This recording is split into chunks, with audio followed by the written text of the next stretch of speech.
92.7 big FM पर big heroes Richa Anirudh के साथ।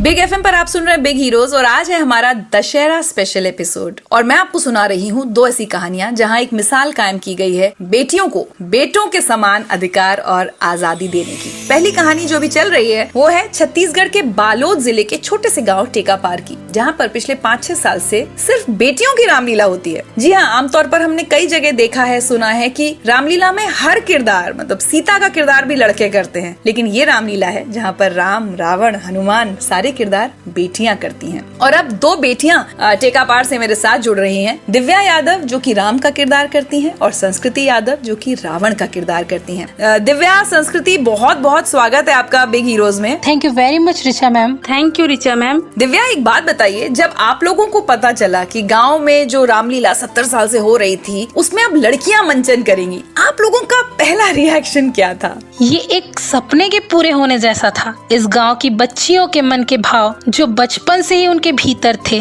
वो सफलीभूत होने जा रहा था। एक मंच मिलने जा रहा था हमें, जिसकी हमने बचपन से कल्पना मात्र की थी। भाग्यवश उस कल्पना ने मूर्त रूप ले लिया। जब हमने सुना कि हमको मौका दिया जा रहा है तो ये बहुत ही आश्चर्य वाली बात थी। लड़कियों को यकीन तो नहीं हो रहा था, पर श्री राम की कृपा से ये अवसर हमें ही मिलने जा रहा था। फिर इस अवसर को हमने भी हाथ से नहीं जाने दिया मैम, और पूरी निष्ठा और लगन से हम इस पवित्र कार्य में लग गए। सारी बच्चियों ने पॉजिटिव रिस्पॉन्स ही दिए। जी, लेकिन कहना आसान होता है, करना बहुत मुश्किल होता है। दिव्या, तो ये किरदार निभाने में आप सब लड़कियों को, खासकर जो पुरुषों के किरदार आप लोग निभा रही हैं, कितनी दिक्कतें आती हैं? हाँ मैम, हमारी वॉइस जो है सॉफ्ट होती है, लड़कों जैसे हैवी नहीं होती। फिर भी जब हम लड़कियां एक्ट करती हैं तो हमको अपनी वॉइस, पिच, टोन सबको थोड़ा हैवी बनाकर प्रेजेंट करना पड़ता है। इससे होता ये था कि प्रोग्राम का दिन आने से पहले ही हमारी वॉइस बैठ जाती थी, क्योंकि परफेक्शन लाने के लिए हमें प्रैक्टिस इतना ज्यादा करना पड़ता है। जी, और लोग किस किस तरह की बातें सुनाते हैं वो भी जरा बताइए।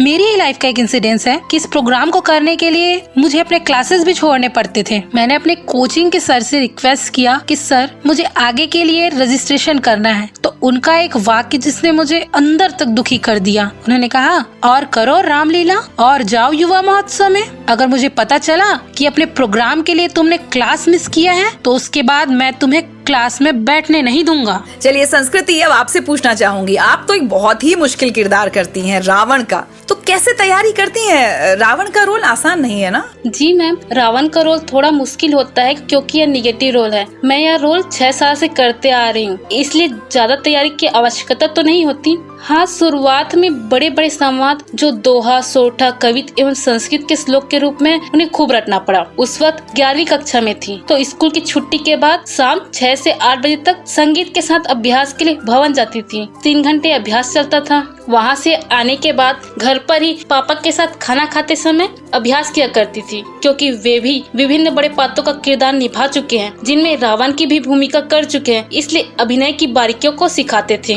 संस्कृति, जब आप लोगों को पवन कुमार यादव जी ने कहा होगा कि भाई बेटियों की रामलीला करनी है, तो आपके अपने घर में आपके पेरेंट्स का क्या रिएक्शन था? क्या आपको रोका गया ये मंचन करने से? जब मुझे रामलीला में इस किरदार के लिए चुना गया तो मेरे पापा दुविधा में थे। पहले उन्होंने मना कर दिया, फिर पापा पुनर्विचार किए और इस किरदार के लिए हामी भरी। तब से मैं रावण का रोल करती आ रही हूँ। मम्मी ने मुझसे पूछा कि क्या तुम रावण या हनुमान का किरदार कर सकती हो क्या, क्योंकि मैं बहुत शर्मीली और शांत स्वभाव की हूँ। मेरे दादा पुराने जमाने के होने के बावजूद उनकी सोच कभी पुरानी नहीं थी। वो खुद बोला करते थे अच्छे से करना। इस तरह पूरी फैमिली ने तन मन धन से मुझे सपोर्ट किया। किसी ने आलोचना की संस्कृति कि क्यों करना है ये काम? सामने आकर किसी ने बुरा तो नहीं कहा, लेकिन पीठ पीछे बोलने वालों की भी कमी नहीं है। जब हम शुरुआत किए तो पहले से तैयार थे कि हमें यह सब सुनने को मिलेगा। पहली बार रामलीला में भारी बारिश और लाइट गोल होने के बावजूद दर्शक लीला देखने बैठे थे, चाहे वो आलोचक की दृष्टि से बैठे थे या प्रशंसक के रूप में। चलिए, तो मुझे पता चला है कि इस साल कोरोना की वजह से आपके गाँव में रामलीला नहीं हुई है, लेकिन पिछले 5-6 साल से लगातार आप लोग ये बेटियों की रामलीला का मंचन कर रही हैं। मेरी शुभकामनाएं आप सबको,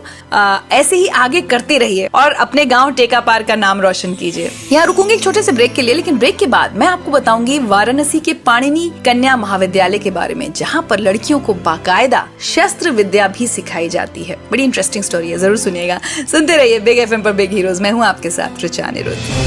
92.7 बिग FM पर बिग हीरोज रिचा अनिरुद्ध के साथ।